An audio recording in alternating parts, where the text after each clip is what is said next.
Palakayin po natin ang planong pag-igpit ng Department of Interior and Local Government para sa mas ligtas na mga lansangan. Makasama natin Secretary Junvic Remulla ng DILG. Secretary, magandang umaga. Magandang umaga, Igan. Magandang umaga sa lahat. Yung mga nabanggit na, yan, tulad ng inuman sa kalye, pagbidyoke lagpas 10 p.m., curfew, at iba pa.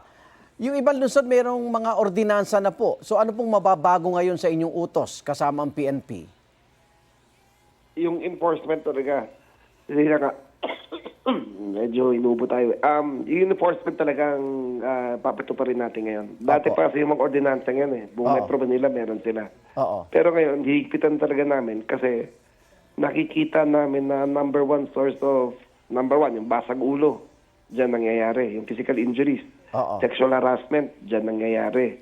Yung pangingikil, yung hinaharas yung mga kahit sinong dumadaan, dyan nangyayari. Oo. So, tigil na yan. Dapat, hindi mga pinagbabawal ng inuman, wag lang sa kalye. Wag lang sa kalye. Ito sila sa loob ng bahay nila. Ito ba, Sa loob ng bakuran. Metro Manila, Secretary, o buong bansa ipatutupad? Metro Manila mag-uumpisa, tapos every 2 weeks, iikot kami ng mga... Madalas kasi sa mga syudad to So, Oo. iikot ako sa mga major cities natin, doon natin ipapatupad talaga yung mga ganyang klaseng ordinansa. So, Secretary, paano yung sistema ng panguhuli? Sita muna o dadali na agad sa mga presinto? Sita muna yan yung mga barangay tanod sa mga polis. Okay. Meron tayong police on the beat Pero sisitahin na sila. Diba? Umalis sila dyan. Opo. Bawal rin yung naglalakad sa lansangan na walang t-shirt. Okay. Diba? Bawal na rin yun. Bawal na rin ng nakabunete na nakatakip ang muka habang naglalakad sa kalye. Bawal Okay. na rin yun. Yung mga ganyan kasi, ano yan small source of crime. Diyan nag-uumpisa yan. Oo. So, ayan, hihigpitan na namin talaga para maging mas safe talaga ang Metro Manila at sa lahat ng mga cities sa buong Pilipinas. Bukod sa barangay, madadagdagan ba mga checkpoints natin?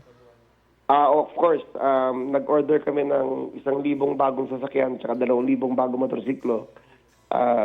In effect yan, may checkpoint kami in almost all the, lahat ng mga thoroughfares, lahat ng maliliit, may mga surprise checkpoint kami nalalagyan. Opo. Nabanggit nyo, Safer Cities Initiative. Tumataas Opo. ba ang krimen? Hindi naman, actually, we're at all-time low.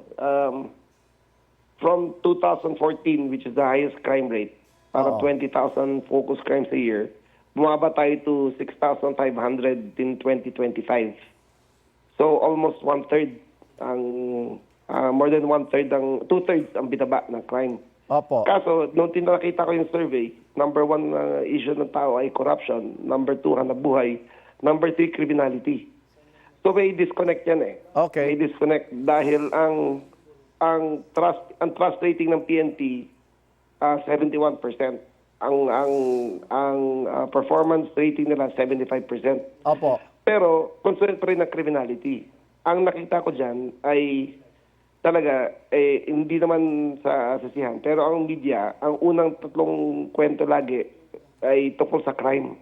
Okay. Pero hindi nyo kasalanan yun, trabaho nyo yan Oo. Ang kailangan namin, galingan pa namin trabaho namin para ma-reduce talaga yung mga crime na ganyan.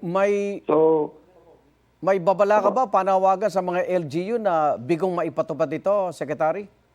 nag-memorandum circular na kami. Kasi iikot ako personal sa lahat ng mga LGU na yan, mga major cities. Opo. Itong bisa lang namin dito sa Metro Manila, pero every week iikot na kami. I-enforce na namin yung ganitong klaseng patakaran. Okay. Maraming salamat, DILG Secretary Junvic Remulla. Ingat po. Sige po.